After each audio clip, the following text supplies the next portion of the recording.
오늘 성경 본문은 에스더서입니다. 에스더서는 성경 66권 중에 아주 특별한 책입니다. 66권 성경 가운데 유일하게 에스더에만 하나님이라는 단어가 안 나와요. 그래서 유대인들이 구약 성경 정형화 작업을 할 때 39권을 선택할 때 에스더를 성경에 포함시켜야 말이야. 하나님이라는 단어도 안 나오는데 그걸 어떻게 성경으로 인정해? 라고는 격렬한 논쟁이 있었다는 거.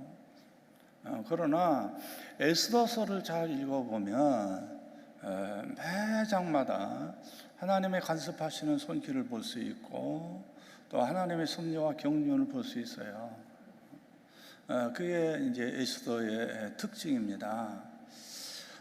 이 에스더의 역사적인 배경은 페르시아가 통치할 때거든요.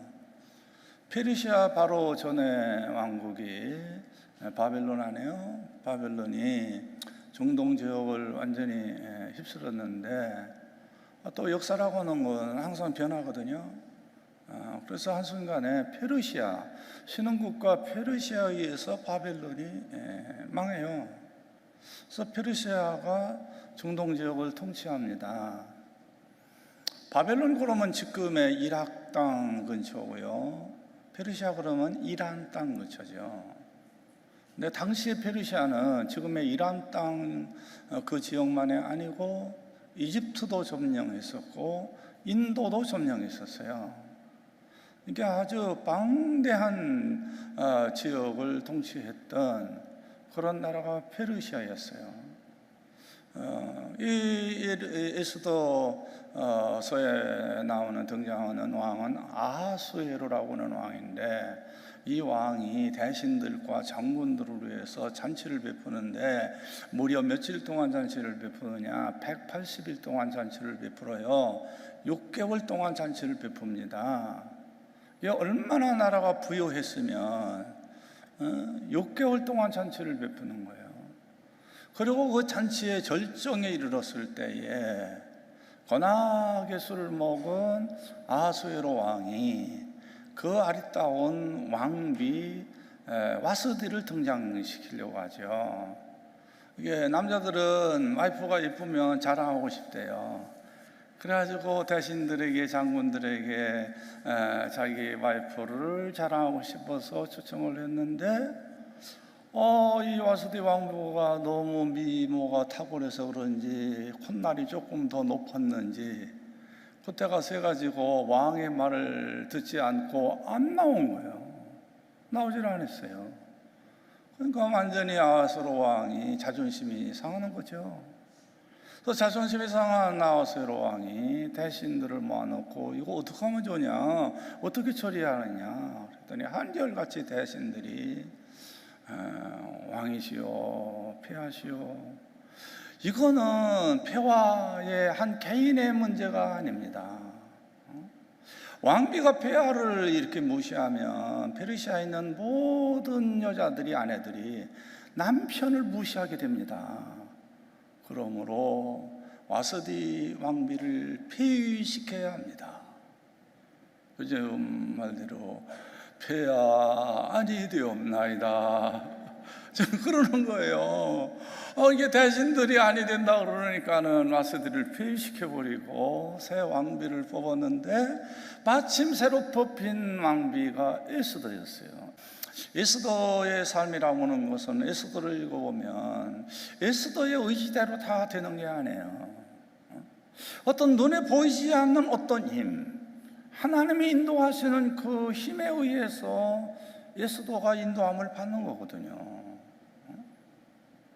여러분의 인생도 마찬가지고요. 저도 마찬가지고요. 내가 여기까지 살아온 걸 보면 내 의사대로 내가 결정해서 내가 선택해서 내가 여기까지 왔다 천만에요. 아니에요. 보이지 않는 하나님의 손길이 있었어요. 하나님의 인도하심이 있었어요. 에스더를 향한 하나님의 계획이 있었다고요. 그래서 아하수에로의 왕비가 된 거거든요. 특별히 여러분이나 여러분의 자녀들 위해서 기도하잖아요. 여러분의 뜻대로 다 되는 거 아니에요. 여러분 생각대로 다 되는 거 아니에요. 하나님의 여러분들 자녀들을 향한 계획이 있습니다. 어떤 하나님의 목표가 있는 거예요. 거기에 따라서 끌려가는 겁니다. 그런데 이제 문제는 에스더가 왕비로 있던 그 왕궁에서 총리 대신 재상이죠. 재상이 누구냐면 성경 보면 하만이라는 사람인 거예요. 하만은 어떤 사람이니까? 아말렉 사람이에요. 여러분 아말렉은 알잖아요. 아말렉은 이스라엘과 철천지 원수거든요. 430년 동안 이스라엘 백성들이 애굽에서 종살이하다가 출애굽되잖아요. 그래서 모세에 의해서 이스라엘 백성들이 광야 생활을 시작하는데 첫 번째 공격에 들어온 사람들이 누구야? 아말렉 사람들이죠. 아말렉과 전쟁하죠. 특별히 이제 문제의 발단은 에스더의 사촌 오빠인 모르드게죠. 에스더는 일찍 부모님을 여인 것 같아요. 그래서 사촌 오빠인 모르드게 밑에서 자랐거든요. 그래서 이제 이렇게 왕비까지 되었는데, 이 모르드게 사촌 오빠 모르드게는 말단 공무원이었어요. 왕궁 문직이었다고요. 그러나 이 사람은 하나님 섬기는 사람이니까 자기에게 주어진 직분을 성실하게 감당했어요. 왕궁 문직이라고 하는 것은 왕궁을 드나드는 사람들을 다 유심히 보는 거죠. 드나드는 사람 가운데 딱 두 사람이 있는데 그 사람들이 이상한 거예요. 그래서 그 사람들에 대해서 조사를 해봤더니 이 두 사람이 구테타 음모를 하는 거예요. 그래서 정권을 뒤엎고 아하스웨로 왕을 죽이고 자기들이 집권하려고 그런 거예요. 그거를 감지한 모르드게가 보고를 하죠. 어떻게 보면 아하스웨로 왕의 생명의 은인이 바로 에스더의 사촌 오빠인 모르드게가 되는 거예요. 참 그것도 절대 우연이 아니죠. 하나님의 은혜 가운데 든 거죠. 그런데 문제는 이 하만이라는 사람이 너무나도 권력이 세서 주석가들은 그래요. 어떻게 하만이 아말렉 사람인데 저렇게 권력이 세가지고 좌지우지 않아. 하만이 왕궁에 들어오면요 신하들이 다 무릎 꿇고 절하는 거예요. 그건 왕에게 나오는 거지 무슨 재상에게 그렇게 합니까? 그러니까 성경 주석가들은 하만이 많은 뇌물을 아수르 왕에게 줬나 보다. 하만이 왕궁에 들어오면 많은 신하들이 다 무릎 꿇고 절하는 거예요. 근데 모르드게는 그렇게 할 수 없어요. 왜? 무릎 꿇고 절하는 거는 인간을 신성화시키는 건데, 우상화시키는 건데, 그거는 10계명, 1계명을 어기는 거고 2계명을 어기는 거예요. 하나님만 경배의 대상이지 어떻게 인간을 우상화하느냐. 그러니까 모르드게는 그렇게 무릎 꿇고 절하지 않는 거예요. 그게 하만의 눈에 가신 거예요. 그래가지고 이제 하만이 밑에 사람들한테 모르드게에 대해서 조사시켰겠죠. 그래서 내사해 보니까는 그러니까 모르드게가 유대인이란 말이야. 저게 유대인이라서 그랬구나. 그래가지고 하만이 조상 때부터 관계가 좋지 않는 유대인을 완전히 대량 학살하려고 하는 홀로코스트 하려고 하는 그런 계획을 세우죠. 그래서 11개월 후에 유대인을 모두 죽인다. 그것도 이 사람이 미신적인 방법을 가지고 주사위로 제비 뽑아요. 그래서 거기에 나온 대로 11개월 후에 유대인들을 다 멸절시키려고 하는 소위 홀로코스트 계획을 하죠. 많은 사람들이 유대인이 홀로코스트 그러면 독일의 나치 히틀러에 의해서 600만 명이 유대인 600만 명이 가스실에 들어간 거 그 홀로코스트만 기억하죠. 그런데 오늘 성경 보면요 지금부터 2500여 년 전에 유대인이 홀로코스트 당할 뻔했어요. 다 죽임을 당할 수 있는 거예요. 이런 위급한 상황에 에스더와 모르드게가 할 수 있는 것이 뭔가? 그런 위기에서 그들은 어떤 일을 했는가? 그게 오늘 본문인 거예요. 오늘 본문 조금 길지만 13절에서 16절인데요.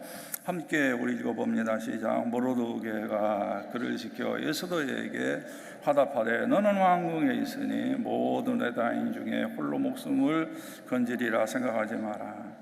이때 내가 만일 잠잠하여 말이 없으면 유다인은 다른 데로 말미암아 노임과 구원을 얻으려니와 너와 내 아비 집은 명하느니라. 내가 왕후의 자리를 얻은 것이 이때를 위함이 아닌가 누가 알겠느냐 하니 에스더가 모르드에게 대답하여 이르되 당신은 가서 수산에 있는 유다인들을 다 모으고 나를 위하여 금식하되 밤낮 3일을 먹지도 말고 마시지도 마소서. 나도 나의 시녀와 더불어 이렇게 금식한 후에 규례를 어기고 왕 앞에 나아가니 죽으면 죽으리라. 여러분, 인간의 힘으로 할 수 없는 상황? 그거는요 영적 전쟁이에요. 그건 영적인 싸움인 거예요. 그건 하나님만 의지해야 되는 거예요. 여러분, 인생 살다 보면요 인간의 힘 가지고 돈 가지고 내 권력 가지고 안 되는 경우가 있어요. 그때는요 하나님 앞에 손 들고 나오라는 거예요. 하나님만 의지하라는 거예요. 이거는 세상의 전쟁이 아니라는 거예요. 이거는 영적 전쟁이라는 거예요. 영적 전쟁이라는 거예요. 그래서 사람들이 그러잖아요. 인간의 것은 하나님의 시작이다. 그리고 인간이 할 수 없을 때는 그때부터 하나님이 간섭하는 거예요. 그래서 결국은 이들이 기도하는 거예요. 모르드게는 베옷을 입고 기도하고, 또 에스더는 궁중에 있는 시녀들과 함께 기도하고, 수산에 있는 유대인들도 다 함께 에스더와 함께 기도하는데 사흘 동안 음식을 먹지도 않고 물을 마시지도 않고 금식하는데 물도 안 마시고 기도한다. 이거 생명 내놓고 하는 거거든요.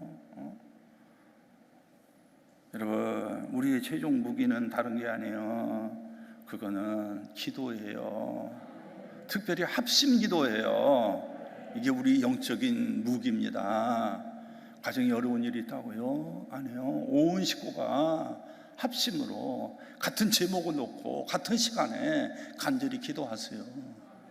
그러면 여러분 영적 전쟁에서 이기는 거예요. 이들이 간절히 기도하는 거예요.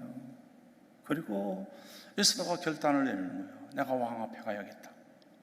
여러분들은 그런 생각을 할 거예요. 아니, 왕비가 왕 앞에 가는 게 상식인데 왜 그렇게 힘들어? 근데 성경 주석가들은요 그 당시 상황을 자세히 설명합니다. 아까 말한 대로 페르시아는 강대국 중에 강대국이었어요. 여러 민족이 섞여 산다고요. 그러니까요 왕비도 우리가 아는 대로 유대인이잖아요. 아하수르 왕은 이때까지도 유대인인 거 몰랐거든요. 그러니까 다른 민족이 많은 정치에 개입할 수 있고, 하만만 하더라도 다른 민족이잖아요. 그래서 누구도 믿을 수가 없기 때문에 대신들에 의해서 철저히 검증을 거치고 난 다음에 왕을 대면하도록 그렇게 되어 있었다는 거예요. 아하수르 왕이 에스더를 부르는 것이 벌써 30일이 지났어요. 그런데도 안 부르는 거예요. 그런데 부르지도 않았는데 에스더가 왕 앞에 나서면 그건 죽는 거예요. 죽음이에요. 일종의 암살일 수도 있기 때문에 그런 거예요. 그러나 왕비를 신뢰하기 때문에 부르지도 않았는데 갑자기 나타났다. 그럴 때 왕이 금오를 딱 이렇게 내세우면, 그러면 왕비가 산다는 거예요. 에스더는 그거를 지금 의지하는 거예요. 예고 없이 나타나는데 그때 왕이 금오를 내밀면 나는 살고 그렇지 않으면 나는 죽는다. 그래서 죽으면 죽으리라. 그리고 왕 앞에 나갔는데 하나님이 역사하셔서 기도의 응답으로 아하수르 왕이 에스더를 살리기 위해서 금오를 딱 내미는 거예요. 그래서 에스더가 산 거예요. 왜 아멘은 신통치하네요. 아멘. 놀라운 역사가 이루어졌는 거예요. 역사가 반전되는 거예요. 이 에스더를 읽어보면요, 하나님이 개입하시네. 하나님이 역사하시네. 더군다나 이 아하수르 왕이 잠이 안 오는 거예요. 여러분, 그 강대국의 왕이 잠이 안 온다, 이거 특이한 거거든요. 왜냐?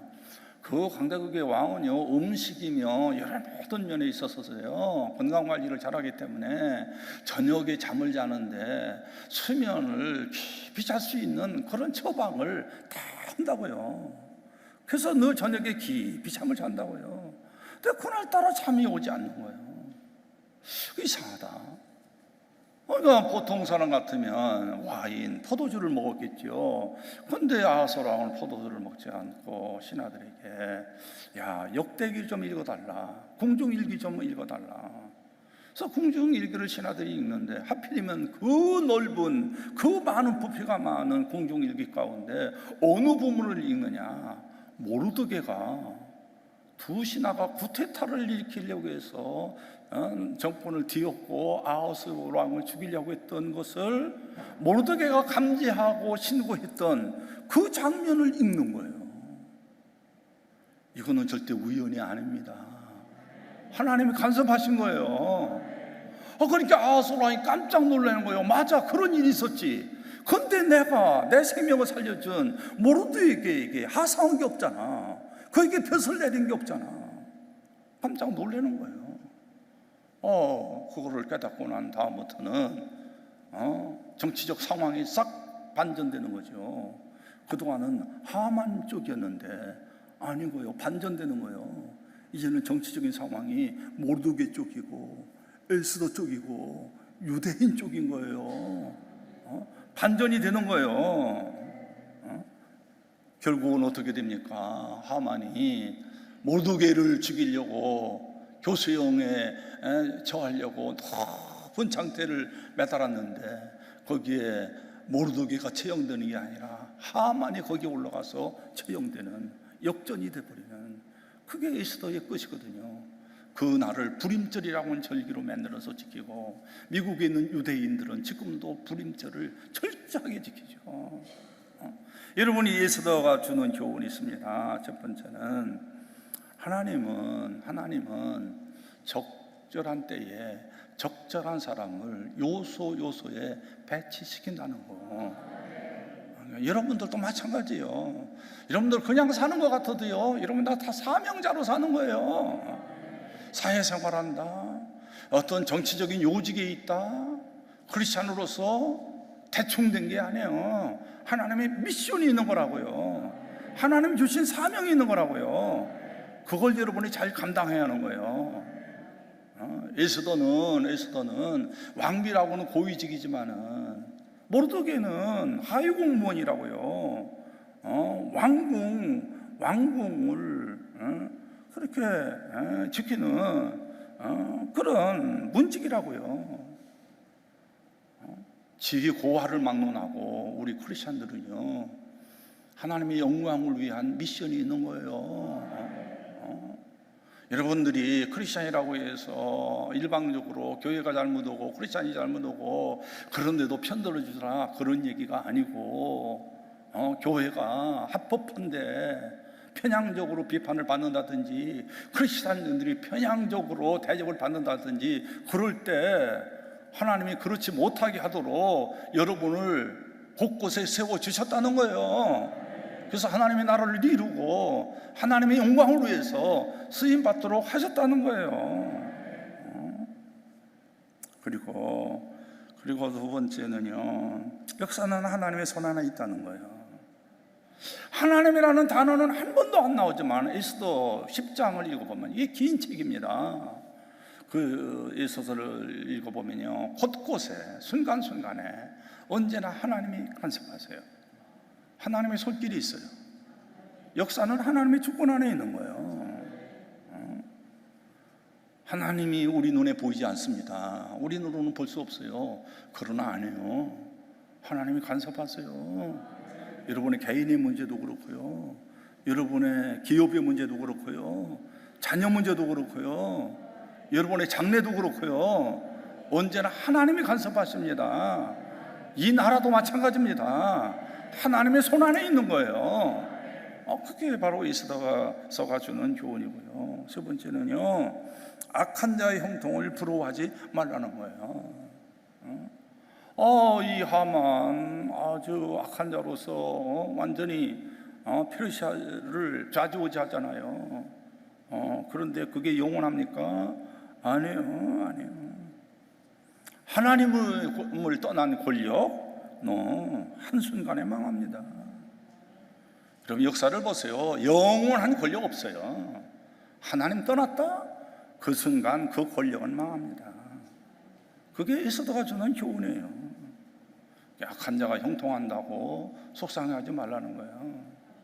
눈물의 선지자 에레미야 12장 1절에서 그러잖아요. 하나님, 어떻게 악한 자가 형통합니까? 왜 하나님 그거 내버려두세요? 하고 막 울부짖잖아요. 동방의 의인이라고는 욥과 같은 사람도 그러잖아요. 의인인데 어려우니 고난당하니까 욥기 12장 6절에 그러잖아요. 하나님, 어떻게 강도의 장막이 저렇게 형통합니까? 의로운 사람이 고난을 당하는데. 여러분, 그런 질문을 가지고 사는 사람들 얼마나 많아요. 그 대표적인 게 시편 저자 73편 전체가 그렇죠. 거기 2절에 이런 표현을 합니다.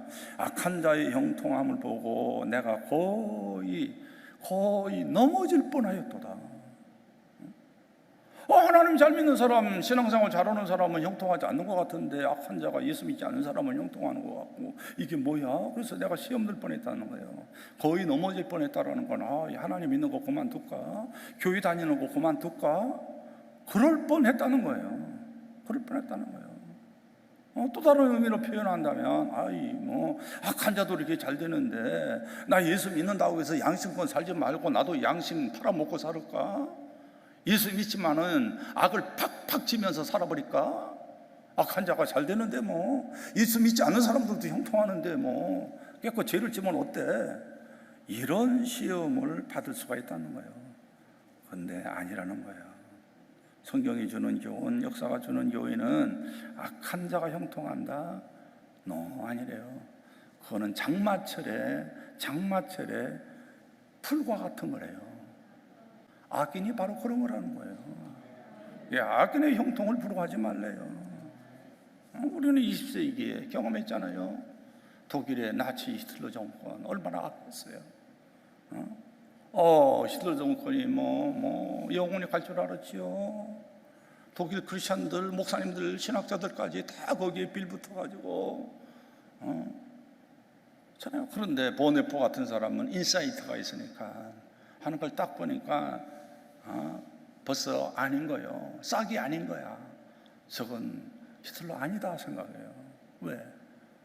게르만족의 우월성을 자랑하고 그러면서 베르린에 올림픽을 유치해가지고 그렇게 자랑하려고 했던 히틀러가 게르만족 독일 사람들 가운데 장애인의 명단을 리스트를 다 조사하는 거예요.